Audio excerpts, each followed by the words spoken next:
Coucou à tous et bienvenue sur cette nouvelle vidéo. Ça fait un petit moment que je n'ai pas posté ce type de contenu et je vous avoue que ça m'avait énormément manqué. Alors me voici, me voilà. Nous allons commencer par l'astuce numéro 1, la rouille.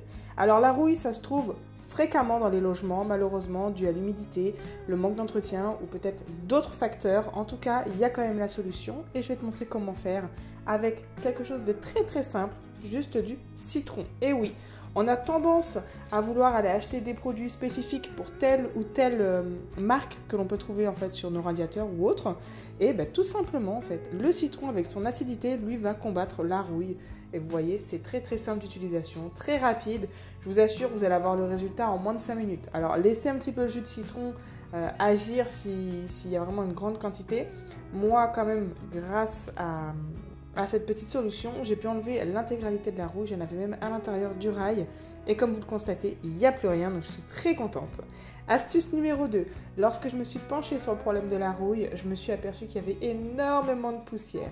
Alors je vous montre cet aspirateur, ce n'est pas un robot, c'est un aspirateur. Et il a la particularité d'être aussi souffleur. Vous trouverez cet aspirateur dans les rayons de bricolage, puisqu'à la base c'est un aspirateur de chantier. Si vous avez un souffleur extérieur, je pense que ça fera entièrement l'affaire également, tant qu'on a le système. Si vous avez ni l'un ni l'autre, essayez le sèche-cheveux. Normalement, ça devrait fonctionner. Mais regardez comment ça me dégage la poussière à l'intérieur, parce qu'on a tout essayé avant. J'ai essayé le plumeau, j'ai essayé des goupillons. Malheureusement, on ne peut pas faire plus. Parce que vous voyez bien que c'est des tout petits rails à l'intérieur. Alors je sais qu'il y en a qui ont la connaissance et la possibilité de démonter les radiateurs. Ceci dit, ça demande beaucoup en fait. Et en plus de ça, il faut des connaissances. Moi, en l'occurrence, je n'ai pas cette connaissance. Et oui, je ne peux pas tout savoir. Mais j'ai quand même trouvé le moyen de le nettoyer. Et ça, c'était très important. Il y avait même des bêtes à l'intérieur. Oui, il y avait des araignées mortes. Donc vraiment, ne négligez pas. Faites vos radiateurs. Parce que c'est vrai qu'on ne s'en rend pas compte, mais vous savez que s'il y a énormément de saleté à l'intérieur, eh bien, ça peut vous causer du tort et des problèmes lorsque vous allez les allumer. Donc voilà pour ce radiateur. Je voulais vous montrer aussi en fait les paquets de moumoutes qu'il y avait vraiment à l'intérieur et je vais en profiter pour faire celui de la cuisine.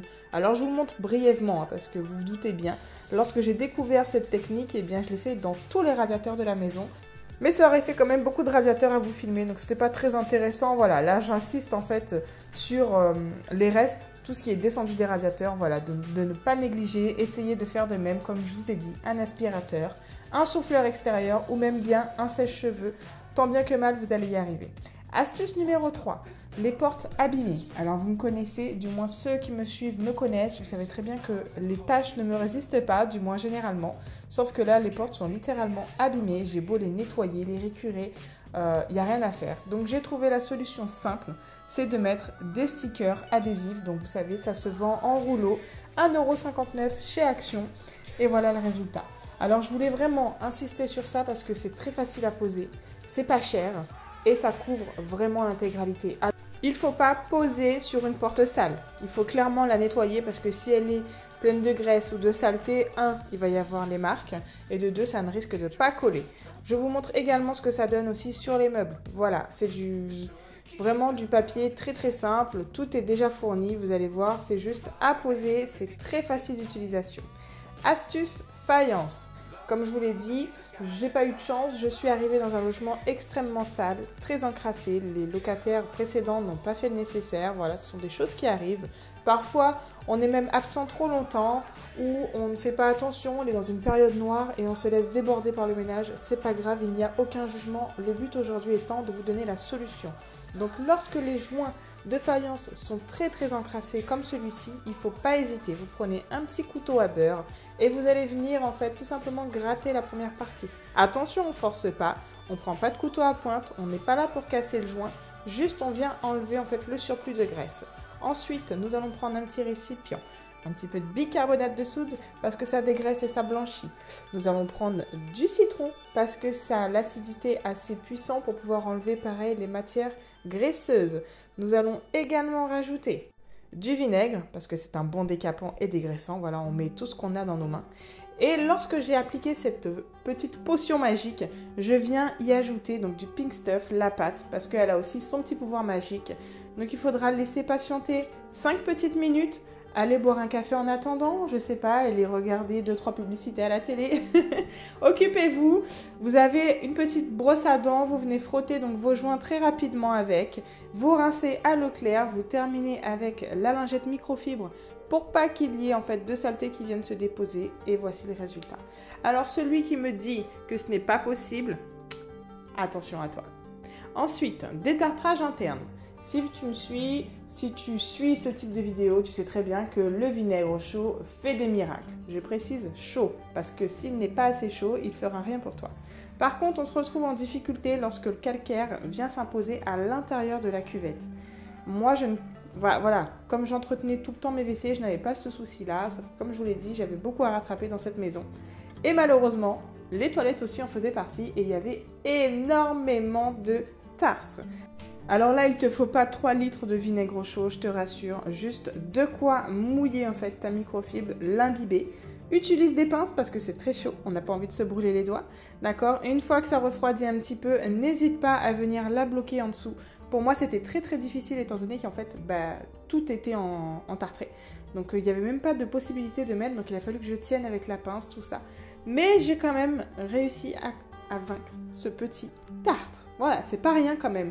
Donc lorsque vous finissez toute cette petite épreuve, n'hésitez pas à bien nettoyer, voilà, d'insister avec un gel WC bien brossé à l'intérieur parce que c'est ça en fait qui fait que ça s'entartre.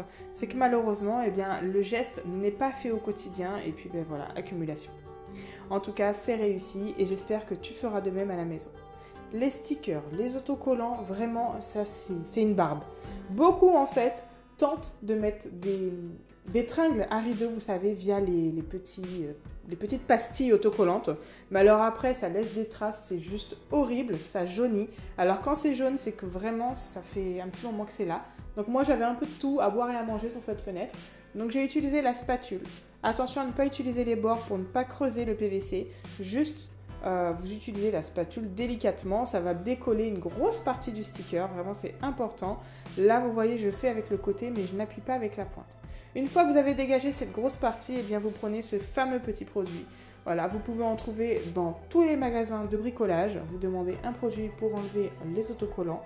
Ou chez Action, cette petite fiole qui est très sympathique. Il suffit juste d'imbiber, donc avec du sopalin, vous venez imbiber vos endroits où il y a les stickers. Vous patientez quelques minutes et vous reprenez quelque chose de très sec par derrière, donc du sopalin non usagé, c'est très bien. Et regardez le résultat. Vraiment, encore une fois, ce sont des gestes faciles, rapides, économiques, mais il faut le faire. J'espère que cette vidéo t'a plu. N'hésite pas à me dire ce que tu en as pensé et à t'abonner pour plus de contenu. Ciao, ciao!